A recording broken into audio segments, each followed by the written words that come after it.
I think the hardest part about being a reader is just waiting for that next sequel.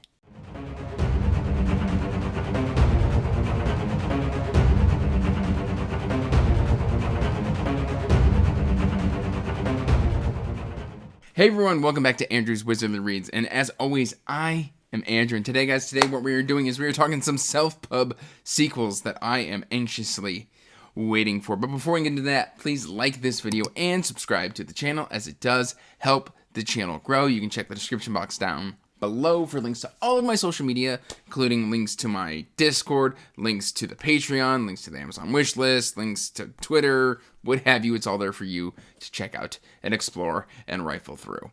That said, guys, let's jump right into this, because I've got 15 self-pub series that I am fully caught up on, I think, that I know of, that I am still waiting on the sequel so that I can continue these fantastic series.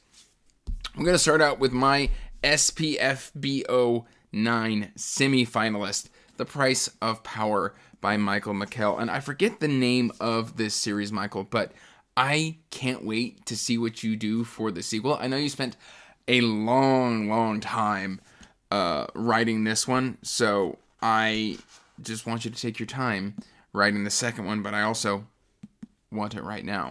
So that's the first one on this list, is The Price of Power. It was such a big-brained initial book that I just don't know where we're going in the second book, because I can never anticipate where we were going in the first book. I'm so excited to see what Michael comes up with. Then, of course, we've got Divinity's Twilight, and that's Christopher Russell. And luckily, I don't think I have too long to wait for the third book in this series. This is book 2. I believe book 3 was slated for late March, so fingers crossed that Chris can kind of hit that deadline, because, I mean, I has to know what happens next. And I wonder if he's going to do another chunker like Remnant was, but this book was so good. It's still one of my favorite indie reads that I have done, pretty much, period. It's in that upper echelon of indie self-pub books. We've then got Mike Mullman, The Protectors of Pratani. I can't wait for the next book. I believe To Speak with Elders is book 2. And then there's a 1.5. I've read everything that is currently out in Protectors of Pratani. I know Mike did a Kickstarter, and so I should be getting that either in a few days or early January if everything works out well, because I did back that Kickstarter, and I'm excited to get more Garami adventures, because Druid Fantasy, so good. And of course, we've got Wistful Ascending. I'm just going to hold up book 1 because it's got Space Bears, and I love my Space Bears. We've got Wistful Ascending, Hybrid Helix, JCM Burn. I'm always waiting for the next Hybrid Helix books, because these are kind of like comfort reads to me. It's great sci-fi. It's great just characterization. They're easy reads. They got a lot of action. It's just always so very well done. And I think JCM Burn is a fantastic writer. Then, honestly, I've got 2 series. One I am caught up on, and another that I need to get caught up on. I still have 2 books to read in the Worlds of Lunaria, but when it comes to the Iron Crown, I am up to date, and I need the third book. I need to buy the second book of Lauren's L.L. McRae's second book. I've already read The Shadowgate, and I'm anxiously waiting for the third book to see how she rounds out this trilogy of the Dragon Spirits. So yeah, I'm very excited for that. And of course, this author has 2 series that I'm currently reading right now as well. We've got Needle and Leaf by Andrew D. Meredith, and he's got Collation. I am up to date on both series for now, because Andrew writes like a madman. He writes so incredibly quickly. But Needle and Leaf, I think, is A, they're his shorter books, and B, I just love Joven and Leaf. I love their interaction. I love their dynamic. And where you left me in Fourscored was rude. I need the wrap-up of this trilogy so that I can know what happens. And then I haven't talked about this book in a while, but I hope book 2 comes out soon, because I loved book 1. I loved this book so incredibly much. You can hear the chunk. You hear that? You hear that in the microphone? That is chunk. And this is The Fish Guard Nomads of the Sea by Kobe Zucker. And I know that Kobe Zucker wrote this during the pandemic, and then he doesn't have as much writing time as he used to. And I hope that you are finding the time to write, Kobe, because Fish Gut Guard knocked my socks off, and I'm anxiously awaiting a book 2. Please, from the bottom of my heart, I'm asking for a book 2 in this, because this book is phenomenal. So good. The Stray Spirit by R.K. Ashwick. And this is Lute Song, book 1.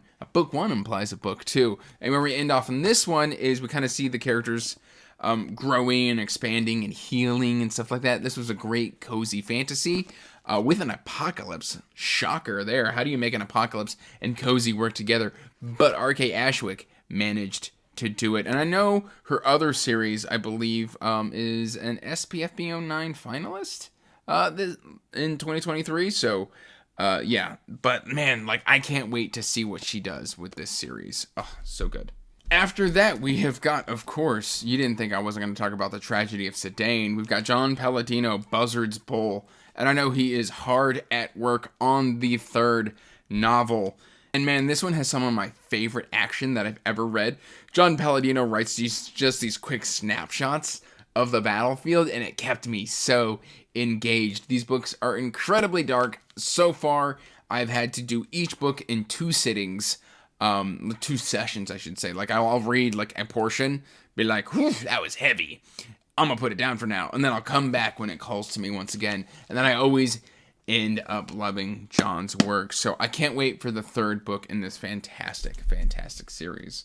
Then, of course, we've got Patricia Meredith, the Spokane Clock Tower series. And I love Spokane Clock Tower mysteries. I should say mysteries, not series. But tons of food description, murder mysteries, historical fiction, made me fall in love with detective fantasy all over again. These are fantastic. And for that reason, I can't wait to see what Patricia does with these characters next. Ugh, so incredibly good. Then we've still got something left. This is a lot of books. I think I did like 15.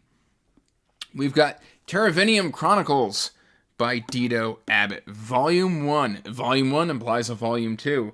And I know Dido is working on it, but man, this was so much fun. This was just adventurous. It was madcap. It was lighthearted. It was action-packed. It was zany. This was everything I needed when I picked it up, and I'm so happy to have been able to read this book. It was just so incredibly good. And I know this author is working away. He's doing his best. He's doing what he can. And it'll be ready when it's ready. And this is, of course, Blood of the Spear by Mark Timoney. And this is one of my favorite cover arts of all time.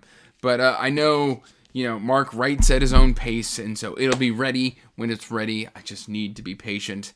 But I think I read that about a year and a half, maybe 2 years ago. And I am ready to have more. It's just so incredibly good. Oh, mwah. Amazing book. We've got The Ashes of Averin by Tiago Abdallah. I know he wanted to have the 3rd book out around November. Of course, life happens, but I think book 3 is in good shape to be out in 2024. Fingers crossed, I'm so excited for it.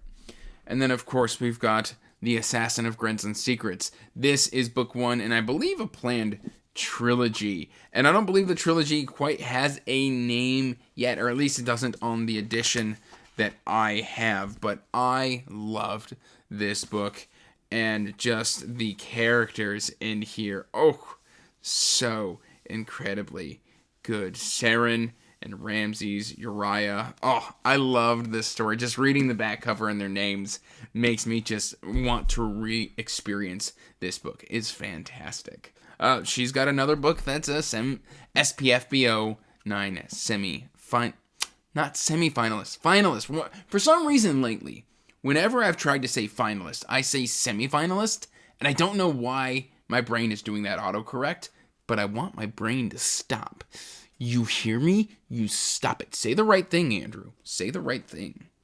We've got Memories of Blood and Shadow by Aaron S. Jones. This is book 1, and I don't remember the name of the series. Again, I don't remember the name of the series, but this one was incredibly good. It's actually got quite a bit in common with Name of the Wind. It's if you take Name of the Wind and you mix it with the Tragedy of Sedaine, you get something a little close to Memories of Blood and Shadow. They just balance each other out beautifully, and it's so incredibly good. Aaron S. Jones can write.